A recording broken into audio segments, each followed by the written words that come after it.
My sister lived in my house for 6 years rent-free. Then she had my wife kicked out by cops and claimed tenants' rights as payback. Alright, so I don't even know how to start this without sounding like a complete jerk, but here goes. I'm 32 years old, and for the past 6 years my sister has been living with me. I guess you could say it was one of those situations where I wanted to do the right thing as the older brother. And it just spiraled from there. A bit of context. My sister, let's call her Jess, got pregnant when she was 19. I don't need to go into all the details, but it wasn't a good situation. She didn't have a lot of support at the time, and my mom, who raised us both as a single parent, wasn't in the best place financially or emotionally to help her either.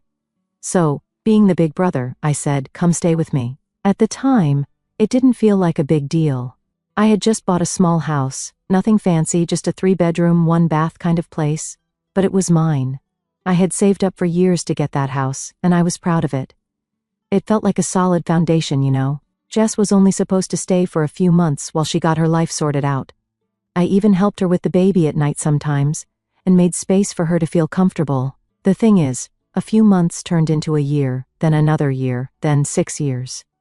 To be fair, Jess wasn't completely useless. She kept her area of the house clean mostly, and when her first kid got older, she helped with little things like groceries or cleaning up the shared spaces. But she never paid rent, not once. I didn't ask her to either, because at first, I didn't want to be that guy. I felt bad asking her for money when I knew she was struggling as a single mom. Over the years though, things got comfortable for her.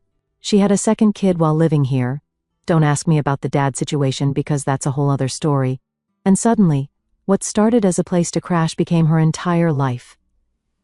My house was her house. Her boys, my nephews, grew up thinking of it as their home. I guess part of me let it go on because I felt like I owed her something. Jess and I didn't have the easiest childhood. My mom did her best, but we grew up pretty broke, and I always promised myself I'd be better, that I'd be the kind of guy who helped his family when they needed it.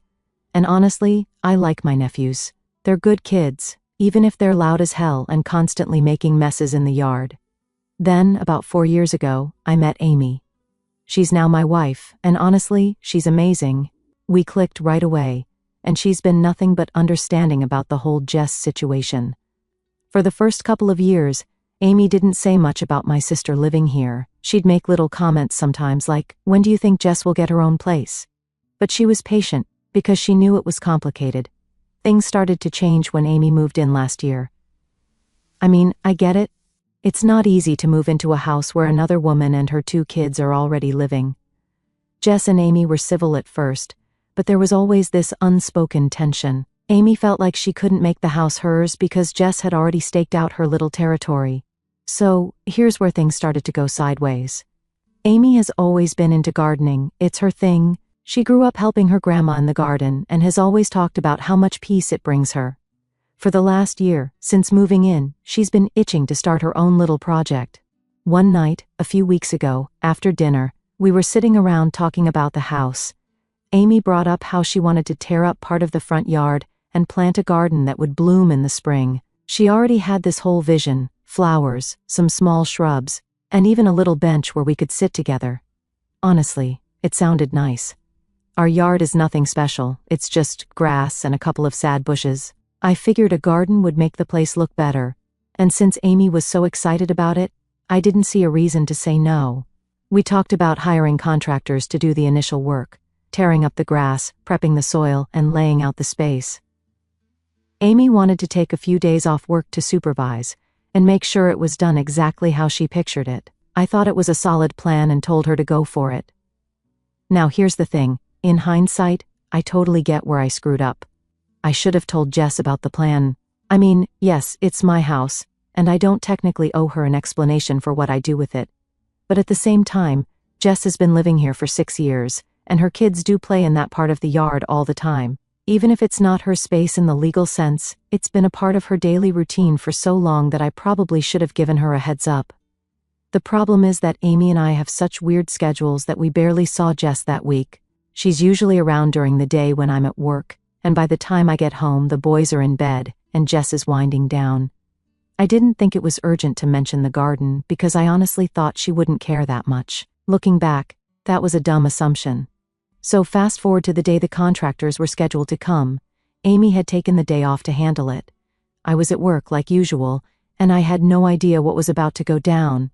The contractors showed up bright and early and started ripping up the front yard. Amy was out there with them, making sure everything was being done right. From what Amy told me later, it was fine at first. She said good morning to Jess, who barely looked at her, and then went about her business. But then Jess noticed what was actually happening. She saw the workers tearing up the grass where her kids play every day, and apparently she lost it. Amy told me the yelling started out of nowhere. Jess came storming out of the house in her pajamas, demanding to know what was going on. She accused Amy of ruining the yard and taking away the only place her kids have to play. Amy tried to explain that she and I had already discussed it, but Jess wasn't having it. From what Amy described, Jess was screaming. She started yelling at the contractors to stop their work and told them they didn't have permission to touch anything. Amy stepped in and said, "Actually, you don't get to make that call. This is our house." Jess fired back with something like, "I've lived here for 6 years. It's my home too, and you don't get to come in here and tear it apart." At that point, things got really out of hand. Apparently, our neighbor, let's call her Karen, because, well, you'll see, heard the yelling and decided to insert herself into the situation. Karen and Jess are pretty friendly. Her kids play with my nephews sometimes, and they've bonded over being single moms. From what Amy told me later, Karen came over and immediately took Jess's side, asking Amy what the workers were doing and why Jess didn't know about it. Amy tried to stay calm, but Karen wasn't listening. She ended up calling the police. Yeah, the police. I still can't believe it when I think about it. Karen called 911 and said there were unauthorized workers on the property tearing up the yard. She claimed Amy wasn't allowed to make changes because the owner wasn't home. The cops showed up pretty quickly because, I guess, in a quiet neighborhood like ours, they have nothing better to do, and things got even more ridiculous. Amy tried to explain that she did have permission because this is her home too, and we're married. But because I wasn't there to confirm anything, the cops told Amy she needed to leave for the night. They let her grab an overnight bag, and then literally escorted her out of our house. When I found out about all this, I was at work and completely unreachable. I work in a warehouse, so I don't have my phone on me during shifts. I didn't even know any of this had happened until I checked my phone on break and saw about a dozen missed calls from Amy. I felt like an absolute idiot. I left work early, jumped in my car, and spent the whole hour-long drive home just trying to process what the hell was happening. When I got home that night, I felt like my brain was short-circuiting. I walked into the house, and the first thing I saw was Jess sitting on the couch, completely calm, scrolling through her phone like nothing had happened. Meanwhile, Amy wasn't even there. My wife, had been kicked out of her own home, and my sister was acting like she was the victim. "Where's Amy?" I asked, trying to keep my voice steady. Jess looked up, all innocent. "She left," she said, like it was the most obvious thing in the world. The cops told her she had to. Her tone set me off immediately. I wasn't yelling yet, but I was close. "Why did you call the police on her, Jess? What the hell is going on here?" That's when she jumped into her story, all defensive. According to her, she had no choice. Amy and the workers were tearing up her kids' play space without telling her, and she had to do something about it. She kept talking about how she'd lived here for 6 years and how Amy came in and started changing everything without even respecting her. "You don't get it," Jess said. "This has been my home too for years. You don't just get to rip up the yard without telling me." I couldn't believe what I was hearing. My sister, who's lived here rent-free, who I've supported for years, was talking like she had some kind of equal ownership over my house. "Your home?" I said. "Jess, this isn't your house. You've been living here because I let you. I've helped you out for years, and you repay me by getting the police involved and having my wife kicked out?" That's when she pulled the victim card. She started crying, talking about how much the yard meant to her kids, and how they don't have anywhere else to play. I wasn't unsympathetic, I love my nephews, but the way she handled this was unacceptable. "You screamed at Amy," I said, my voice raising a little now. "You embarrassed her in front of the workers, dragged the neighbor into it and called the police. Who does that?" Jess stood up and started yelling back, like she was trying to match my energy. "You and Amy didn't even tell me. I had to find out when strangers were digging up the yard. You don't just get to change everything without talking to me first." I've lived here for 6 years, I have a say in this. I actually stopped mid-sentence because what she said was so insane to me. You have a say, Jess? You don't pay rent. You don't own this house. You've been living here because I've been helping you out. That doesn't mean you get to call the shots. And then she said it, the line that made my blood boil. I have tenants' rights. You can't just do whatever you want anymore. I froze. What did you just say? Jess crossed her arms and said it again, quieter but firmer this time. I have tenants' rights. I've lived here for 6 years. You can't just kick me out or change things without notice. Legally, I have rights too. At this point, I had to walk away. I couldn't even look at her. I went outside and sat on the porch trying to calm down. I could feel my hands shaking, not out of fear, but because I was so angry. Amy called me while I was out there. She'd been staying with her sister, and I could hear how upset she was. I can't believe your sister did that to me, she said, her voice cracking. I'm your wife, and the police made me leave our house. Hearing how hurt she was made me even angrier. I promised her I'd handle it. This is the last straw, Amy, I told her. Jess has to go. I went back inside after a while. Jess was still sitting there, acting like nothing had happened. I didn't sugarcoat it this time. You need to move out, I told her. She looked up at me, shocked. What? Kicking me out over a garden? No, I said. I'm kicking you out because of how you treated Amy. I'm kicking you out because you think you have more of a right to this house than my wife does. This is my home, Jess, and you crossed a line. She started crying again, telling me I was being unfair, that she had nowhere to go, that I was choosing Amy over my own sister. And maybe I was, but at that moment, I didn't care.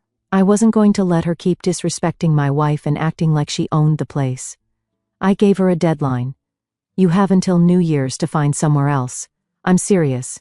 I'll help you pack. I'll help you find a place. But you're moving out. Jess stormed off to her room, slamming the door behind her. I just stood there for a minute, feeling completely drained. The next day, I called a lawyer to ask about this whole tenants' rights thing. I didn't want to get caught off guard if Jess tried to fight me on it. The lawyer said that Jess might technically have some residency rights because she's been living there for so long. But since there's no lease and she's never paid rent, it would be easy enough to evict her. I just needed to give her proper notice in writing. So, that's exactly what I did. I wrote up a formal notice, printed it out, and handed it to Jess that evening. You're really doing this? She asked me, tears in her eyes. Yes, I said. It's time, Jess. I felt bad, of course I did. She's my sister, and I love her. But this wasn't just about the yard anymore. It was about respect, boundaries, and the fact that I needed to put my wife first. That night, I texted Amy and told her everything. She came home the next morning, and when I saw how relieved she looked to be back in her own house, I knew I was doing the right thing.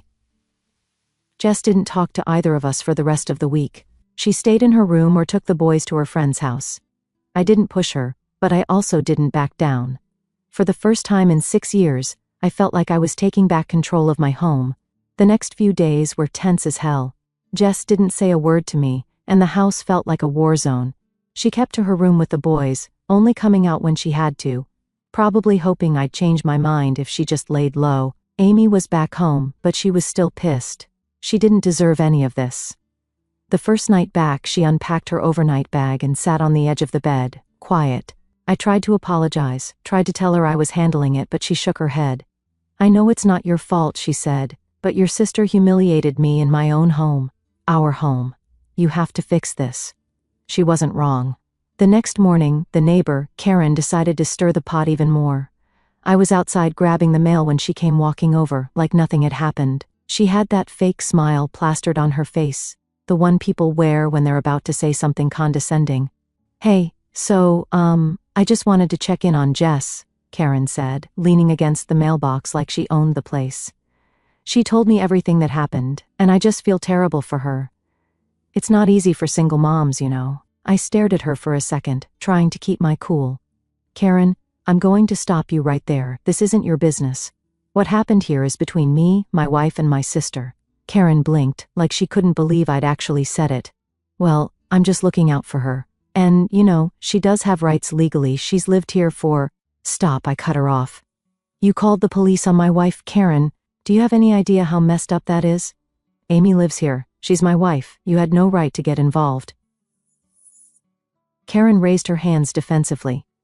I didn't know she was authorized to make those changes. That's exactly the point, I shot back. It's not your problem. You don't live here, and you don't get to decide what happens on my property. At that, her smile vanished, and she got this sour look on her face. Well, I guess I'll stay out of it then, she said, her voice dripping with attitude. But just so you know, Jess doesn't deserve to be thrown out over a garden. I didn't bother responding. I turned around, went back inside, and locked the door behind me. I was done being polite.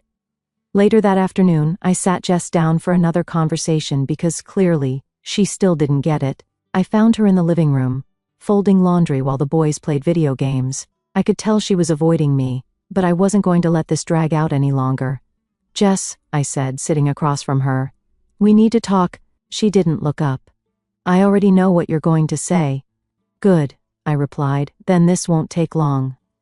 I handed her the formal written notice I had printed out earlier. It was basically a repeat of what I'd said before. She had 60 days to move out, and I would help her find a place if she needed it. Jess finally looked up at me, her face red. You're really serious about this? Yes, I am. She let out this bitter laugh. Unbelievable. You're really throwing me and my kids out over some stupid grass? Do you even hear yourself? This isn't about the grass, Jess, I said, trying to stay calm. This is about how you handled the situation. You screamed at Amy, you embarrassed her, and then you let the neighbor get involved and called the cops. You crossed the line, and you know it. She shook her head, tears in her eyes. Where are we supposed to go, huh? You think it's easy finding a place when you've got 2 kids and no money? You promised you'd always be there for me, and that hurt. I won't lie, it hit me hard because it's true. I did promise I'd be there for her, but 6 years is a long time, and I realized that my help had turned into something toxic. I had given her a crutch, and now she expected me to carry her forever. I have been there for you, I said quietly. For 6 years, Jess. I've given you a place to live. I've helped with the boys, and I never asked for anything in return. But it's time for you to figure things out. You can't live here forever. She didn't say anything. She just sat there, crying softly. For a second, I almost felt guilty. Almost. But then I remembered how Amy had looked when she came home, how humiliated she'd felt when the police made her leave her own house. That's when I knew I was doing the right thing that night. Amy and I sat on the couch and talked about everything. I told her about Karen's little visit and how I'd shut her down. I also told her about Jess crying and how hard it was to stick to my decision. Amy put her hand on mine. I know it's hard, she said, but you're doing the right thing. I love you, but I can't live in a house where your sister treats me like I don't belong. This is our home, and she needs to respect that. She was right. Over the next few days, Jess started coming out of her room, but we didn't talk much. She avoided Amy completely, which was probably for the best. I heard her on the phone with some friends a couple of times, and I think she's trying to figure out where she's going to go. I even overheard her talking to Karen once, complaining about how heartless I was being. I didn't care. I was sticking to my guns. The neighbor issue was the final straw for me. I made it clear to Karen through a text that she was no longer welcome on my property. I told her that if she came over again, I'd consider it trespassing and would call the police myself. She didn't reply, but I haven't seen her since. Good riddance. As for Jess, the tension is still thick. She's quiet, and the house feels awkward, but I'm counting down the days. I gave her 60 days to move out, and I meant it. I love my sister, but this is my home. Amy and I deserve to live here in peace. At this point, I was sticking to my guns. Jess had her 60-day notice in writing, and Amy and I were trying to move forward with as little drama as possible. But because nothing in this situation could ever be easy, Jess decided to push back. A few days after I handed her the notice, she dropped a bomb on me. She'd been talking to a friend of hers, and apparently, that friend knew someone who worked in law, whatever the hell that meant. Jess sat me down and told me, very smugly, that she wasn't going anywhere unless I followed the proper eviction process. You can't just hand me a piece of paper and expect me to pack up my kids and leave, she said, crossing her arms. I've looked into it. I have rights. I tried to stay calm. Jess, what are you even talking about? You're living here for free. There's no lease, no rent payments, nothing. I gave you 60 days out of courtesy. She shook her head. Doesn't matter.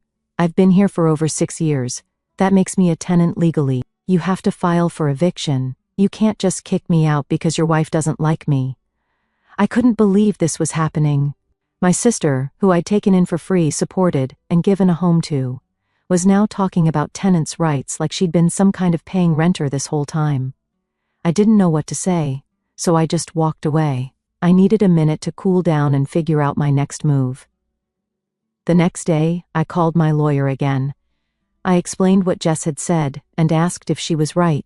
Turns out, in a lot of places, someone who's lived in a house for a long time, even if they don't pay rent, can establish residency rights. It's a gray area, but technically, I would need to go through a formal eviction process to get her out if she refused to leave voluntarily. "You're kidding me," I said to the lawyer. He wasn't kidding. He told me the good news was that Jess didn't have much of a legal leg to stand on, since there's no lease agreement or rental payments. But the bad news was that the formal process would take longer than I'd like. I couldn't just change the locks and throw her stuff out, that would be illegal. I had to do this by the book. So that's what I decided to do. The next evening, I sat Jess down again, this time with a printout of the legal eviction notice I'd filed. I explained to her calmly but firmly that I wasn't backing down. She was leaving. I was giving her the time required by law, and I would help her pack and find resources for single moms if she needed them, but this wasn't up for debate. She scoffed at me. "You'd really go through all this legal eviction against your own sister? Jess, you made this choice when you called the police on my wife and refused to take responsibility for it," I said. "I'm not the bad guy here. You're the one who crossed the line. I've been more than generous with you, and you know it." She didn't respond. She just glared at me like I was the devil and stormed off again. For the next couple of weeks, the house felt unbearable. Amy and I tried to keep to ourselves as much as possible, but there was this constant tension in the air. Jess would barely look at us, but I'd hear her on the phone at night, talking to friends about how cruel I was being. One day, she muttered loud enough for me to hear, "I guess family doesn't mean anything anymore." It stung. I'm not going to lie, it really hurt hearing her say that. I started second-guessing myself. Was I being too harsh? Was I really the bad guy for kicking out my sister and her kids? But then I'd think about Amy, about how she had to pack an overnight bag and leave her own house because of Jess's outburst, and I'd remember why I was doing this. This wasn't just about a garden anymore. It was about respect and boundaries. Two things Jess clearly didn't understand. Amy, to her credit, was incredibly patient during all of this. I think part of her knew how hard it was for me to kick my sister out, even if it was the right thing to do. One night, we were sitting on the couch, and I just let out this huge sigh. "I feel like the worst brother in the world," I admitted. Amy turned to me and grabbed my hand. "You're not. You gave Jess 6 years of your life. You helped her when no one else would. But it's not your responsibility to carry her forever, and it's not fair for her to treat you like this, or me." She was right, and I knew it, but that didn't make it easier. As the weeks ticked by, Jess didn't make any real effort to pack or look for a new place. I knew she was dragging her feet, hoping I'd cave and let her stay. I even overheard her tell one of her friends, "He's bluffing. He won't actually go through with it." It pissed me off. I didn't want to escalate things, but I wasn't bluffing. I started looking into options to help her move faster, talking to social services about resources for single moms, reaching out to a few friends who might know of apartments for rent, and even offering to help her with a deposit if she found a place. I left a list of resources on the kitchen counter one day and texted her, "Here are some options to help you and the boys move forward. I'm serious about the deadline, Jess." She didn't reply, but I noticed later that the list was gone. By the end of the month, things were starting to shift. Jess finally started packing up small things, clothes, toys, some of her kids' books. I didn't say anything about it. I figured if she was finally coming to terms with leaving, I'd give her space. One evening, she actually came into the living room while Amy and I were watching TV. She stood there awkwardly for a minute before speaking. "Are you really okay with this, me leaving like this?" I looked at her, and for the first time in weeks I felt something other than anger. I felt tired. "Jess, I love you. You're my sister, but this can't keep going on. It's time for you to start fresh and figure things out on your own. I'll help you as much as I can, but you can't live here forever." She didn't argue, she just nodded and walked away. By the time we hit the 60-day mark, Jess was mostly packed. The boys didn't seem to understand what was happening, which made it harder, but I knew it was the right call. I helped load her boxes into her friend's car on moving day, and when she finally drove off, the house felt quieter than it had in years. I feel bad for my nephews, but my sister's been living here for free for 6 years. I didn't sign up to be their permanent landlord. I guess I just want to know, am I the a-hole for finally telling her to leave?